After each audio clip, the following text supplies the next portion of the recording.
Welcome to tonight's lecture recital entitled The Vocal Minority, American Art Songs Written Since 1980. By this title, I'm referring to a small group of individuals that frequently and strongly voice their opinions.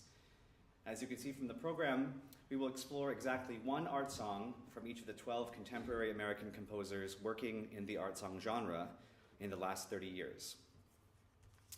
We begin tonight with Ned Rorem. Not with his music, which dates almost entirely from the decades before 1980, but with his famously opinionated commentary. As the 89-year-old American composer of over 600 songs, his more general thoughts on art song in his native land provide a peerless perspective to our discussion this evening. He begins, as all lectures seem to start, with a definition of the genre. Art song, for purposes of this study, is defined as follows: the musical setting of a lyric poem for one voice with piano accompaniment. The setting is by a specific composer, as distinct from anonymous or collective authorship, is self-contained, as distinct from, say, an aria that is part of a whole opera, and is distinct from approximately notated so-called popular songs, even such sturdy hits as Gershwin's or Sondheim's, that can be rendered by any voice in any arrangement at any speed.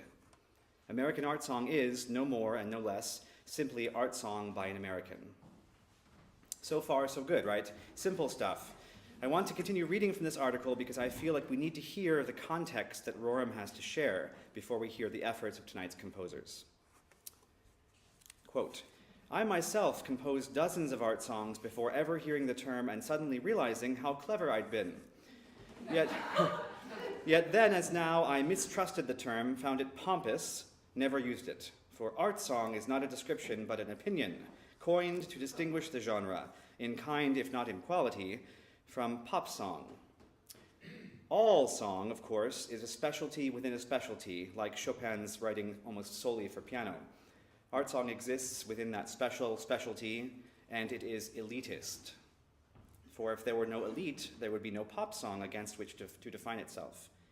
Pop and art will always coexist. But today, for the first time in history, pop is immensely more powerful, financially and politically, than art. Art currently is judged by how much it earns and by the size of its audience, as though money equaled worth and as though there were only one audience. There are as many audiences as there are pieces of music. Art song will never have a large audience, will never make money, and should never be heard in a large hall."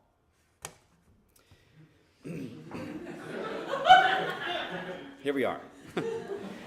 This opening quotation, taken from a 1996 issue of Opera News, prefaces a largely rhetorical debate, and Rorem's central question is the American art song dead or alive? In it, Rorem consults with many of the prominent figures in the American world of that genre, pianists like Brian Ziegler and Stephen Blyer, fellow composers Ricky Ian Gordon and John Corigliano, representatives from major music publishers and the CAMI artist management firm, and of course singers. In response to the central question, is the art song dead, soprano Leontine Price says, "Not when I sing it." Rorem holds his own judgment for last, which boils down to this: if all we program on recitals is works by dead composers, then in due course, hooray for the likes of Ned Rorem. After his death, his songs might find an audience at last. Yikes. So spoiler alert, the American art song is not dead. Far from it, and with tonight's program, we are doing exactly what Rorem says isn't done. 12 songs, each by a different American composer, all of whom, with the exception of Lee Hoiby, are alive and still writing songs. These new additions to the repertoire have proven invigorating for performers and listeners, and I will provide some context and background on the composers who wrote them. The selection of these individual songs was essentially arbitrary. No program can offer a comprehensive portrait of American art song in the last 30 years in a single evening. We aim to do what all performance art strives for, to spark your curiosity, to hold your attention with sincere communication, and to entertain you.